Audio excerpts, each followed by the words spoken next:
Hi everyone. We're up here at the veggie patch area in the fruit tree area. What we've been dealing with, we had grass this tall, sometimes taller, which have gone through in flail mode, which has also left a considerable amount between this and this much excess residue of cut up grass, quite, well, not quite finely, relatively finely, on the ground. And what I've gone through is I've gotten disc harrows to turn it all over and cut up all the actual grass and that on the ground. Now, reason why I've gone through and done that instead of ripping it straight up, I've seen a number of people and asked a number of people, again, so I'm not a farmer, I'm just giving it a go. They basically tell me doing this will help stop it actually bunching up in the actual rippers themselves, depending on whether I'm using a single ripper or a number of rippers. Now, I've actually got the ripper on the back at the moment that has 5 rippers on it, which should rip down to about a foot into the ground.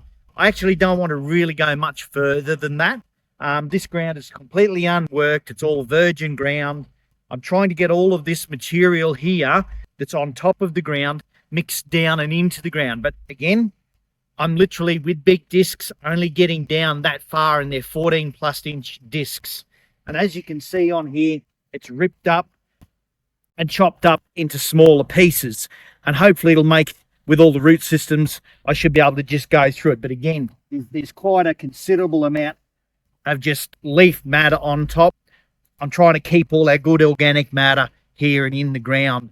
I will be adding organic organisms and all that sort of stuff to help improve the ground, one step at a time. Okay, let's get into it, and I'll give you a look on what's going on, and I'm sure you'll tell me what I'm doing wrong. But again, I do enjoy the feedback. Basically, this is new to me. I've never done it before. But yeah, let's have a go. Just a quick word as I'm walking back across to the tractor. Found myself a couple of rocks. Basically, hopefully the rippers will rip some of this stuff up and I'll be able to go through and pick all this sort of stuff up. Now, I haven't asked many people, but in saying that, if you like what you're seeing, and again, you'll see a few of these things through as it goes through, please hit the like button and subscribe. That would be much appreciated. We're going to continue doing it, whether we get lots or little in the way of followers or vice versa, because we thought this might be something that people like. Any queries and questions, give us a holler. I will try and answer them. We've already had numerous amounts, so please don't feel discouraged if I don't get to all of you, because there is quite a lot of you. Okay.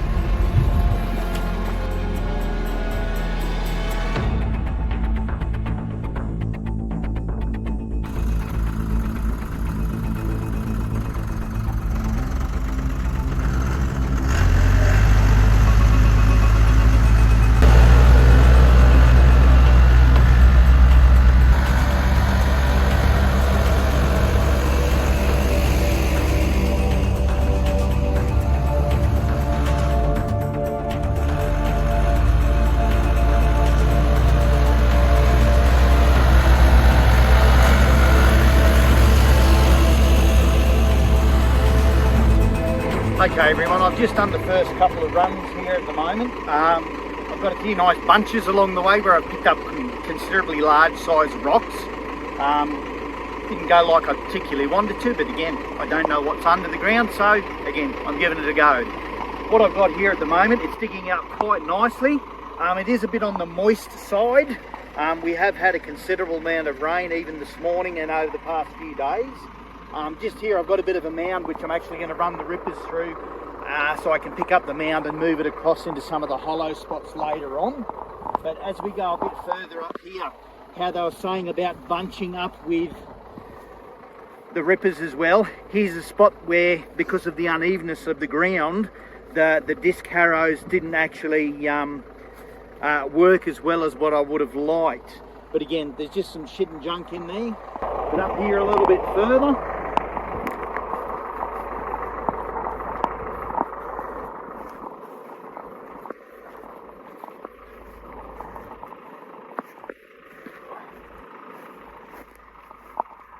these long strips are what I've been trying to avoid, but again, it is what it is. It's all new ground, so that happens, but what I have been getting,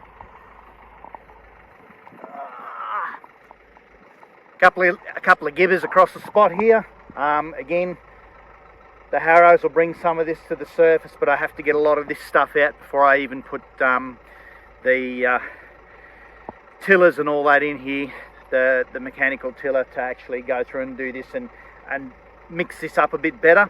Otherwise it'll wreck machinery parts and cost a lot of money. But we have got quite a number through here. I have had to ride the hydraulic lift up and down a bit to vary the depth of the actual rippers, because up a bit further there's a rock probably 3 times this size that just brought it straight to the surface. Again, this is also probably part of the reason that the discs didn't get down too well. But again, this is right on the outer edge where there was a little bit of unevenness. As you can see through here, it did till it up quite well with the discs, but hopefully I'm trying to get the discs in and till it down a little bit further to make this stuff somewhat more workable. Not just yet, but in the next few months or so for us. One of the things here is that the soil has quite good structure, although I am going to be destroying it somewhat with what I'm doing initially, but I will build back the structure. It's nice, it's fluffy, it's open. Very few rocks, although in saying that, there are some big rocks in here, but it's nice, rich, reddish, black volcanic soil. And again, I've been told no one's ever worked this paddock. They used to have trees and whatnot, as you can see in the paddock here further out. There's actually tree plantations and stuff like that. And they ran some cows and stuff like that on here as well. We do get deer come through, even though we're in Australia. Introduced deer. And there's actually quite a lot of deer around the area that come through and into these open areas. So hopefully, we might even be able to have ourselves a feeder deer at some particular point in time when we get one in the back paddock. Oh, here we go. As you can see, not terrible ground. No, not going to do that. Not terrible ground. Nice big worms here. Again, with what I'm doing, we'll kill a number of them, but hopefully once we put some more organic matter and that back down and into the ground, we'll plain and simply be inviting a lot more worms back into the area, and that as it goes through, and with the organic matter that we're also going to be adding over the next number of years as well. We will eventually go to or endeavour to go to a no-till sort of garden, but at the moment I'm just ripping and cleaning and clearing. It's virgin area. This is a back save of the tractor, and that's all it's about. Okay.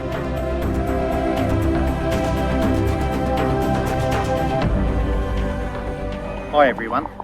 With the new tractor, the Nicholas tractor, we've been doing quite a lot of work on the block. We first started off, once it was delivered, mowing the block. But you'll see in the video footages from before, with all the mower turning up and having to put all the implements together. I've still got a couple of implements to put together yet. I'm in the process of doing that. The weather at this time of the year, where I'm located, has been causing us a few issues, but that's to be expected. That's nature for you. But getting back to it, recently we've been doing a lot of tilling with the disc harrows, and we've been doing a bit of ripping with the 5-tine rippers. Now, one of the reasons I was going over the paddock with the disc harrows was actually to cut up the sod that's on the ground and some of the root systems that's within the ground, because when you go to try and rip and you've actually using it on virgin ground, and I've also got tree stumps and all that sort of stuff in here as well, this is what happens. You can see all the bunching up here, and this is also due to using 5 rippers instead of just 3, which I've altered.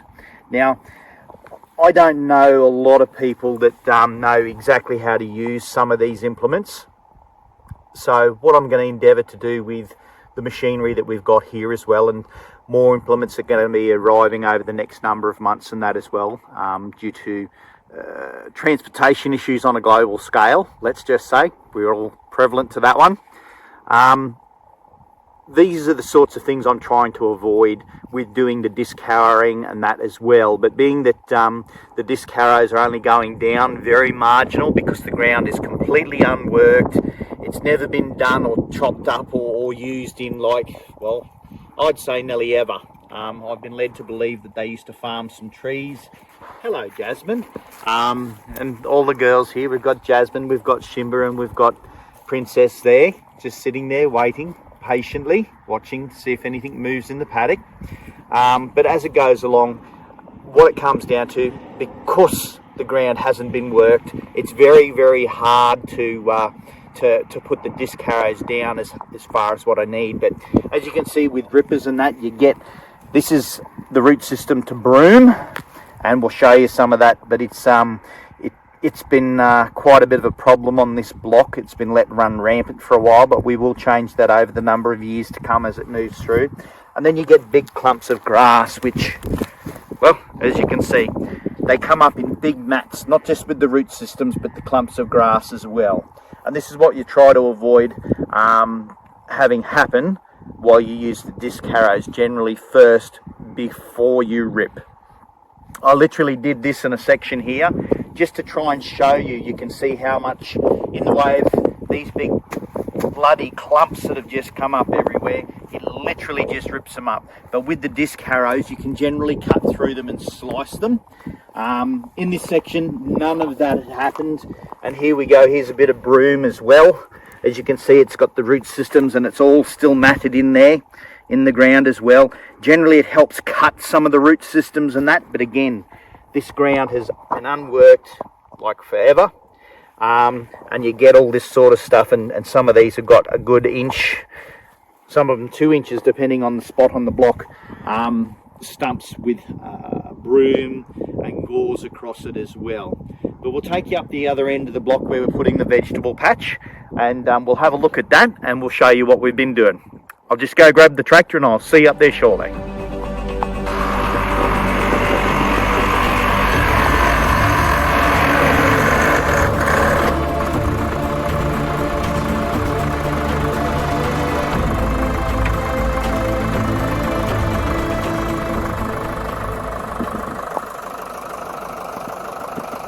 Okay, we're up at the vegetable patch where yesterday I did a little bit of work here as well. At the moment, as you can see, I've dug it up quite considerably yesterday, but I'll give you a quick rundown on why and how come I've moved 2 of the 5 tines out of this 5 tine ripper. Why and how come? Okay, now again, I'm going to try and convey to you some of the information and knowledge that I've learned over the years. And I'm quite sure you're going to find that some of the things may be different from what other people have been told. Now, I'm pretty much assured of that because everyone has different opinions of different things. And I believe that everyone's entitled to them. But what it'll come down to is that I'm going to show you and do what is suitable for me. Now, you've always got to take in consideration you have to use the right tools and implements accordingly to what you've got available. Now, not everyone's going to have a brand new tractor available. It may even be an old one. Not everyone's going to have some of these implements there and available, but there are other ways of getting around it with various other different implements. Okay, now, this generally has a disc, a tine here and a tine here, or a ripper. I have removed it because what was happening is it was bunching up. It wasn't flowing more freely through the back, and that was also causing me a few issues. Specifically because the disc harrows didn't penetrate as far as what I would have liked, and that literally comes down to because the ground is just so hard. I've had to revert to this, and I'm not digging down forever. I'm lucky if I'm digging down probably 6 to 8 inches, 200 to 250 millimeters, maybe more. Sometimes I get a little bit deeper, sometimes I won't. And this has actually got a hydraulic downward force, which is very, very handy for using rippers. On the back here, you've got your hydraulics. With these, it's quite capable of picking the back of this tractor completely up off the ground, and you won't go forward when you have that happen. And it does happen periodically, not intentionally, but sometimes you've got to ride the hydraulics because what you will end up getting is rocks. Like this one over here.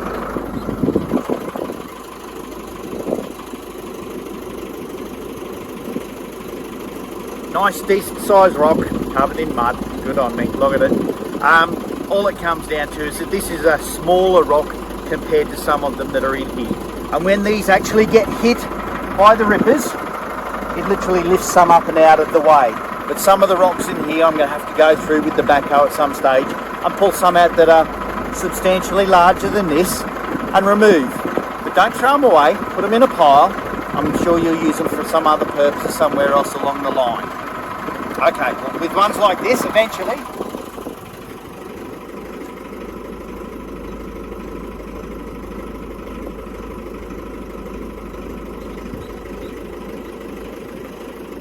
the other thing that we've got in here now, obviously it's not much, it's just part of one of the stumps that are in here. I also have a few stumps which we're going to have to dig out that are within this paddock. Couldn't see them on the surface, but they were cut so low, some of it's rotted down, they're below the surface, which these rippers quite easily pick up and rip and break off pieces and bring them to the surface. Don't hit these and the rocks, preferably if you can avoid it, with your rotary hoe. It's not nice. It will happen. I'm going to do it. Hopefully I don't break too much along the way. In between our emu bobs going through, we'll hopefully pick up this and all of it as it goes along. Okay.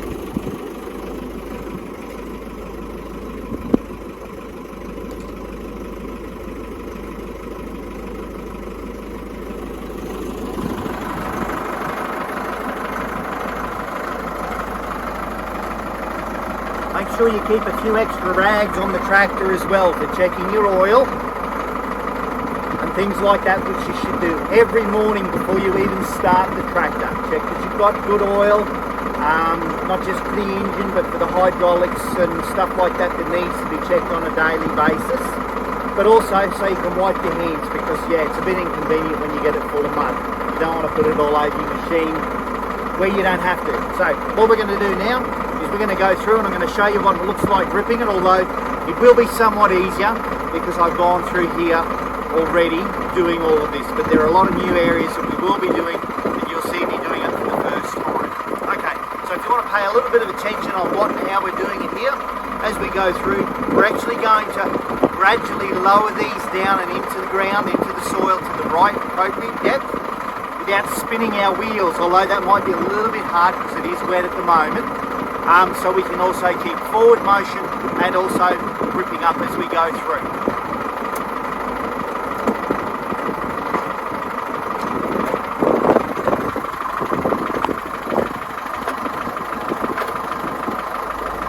Okay, so we're going to put the rippers down. Make sure that you're in low gear and in low first or second doing this. You're not in a race. You don't want to damage the equipment as you're going through. So as we go down,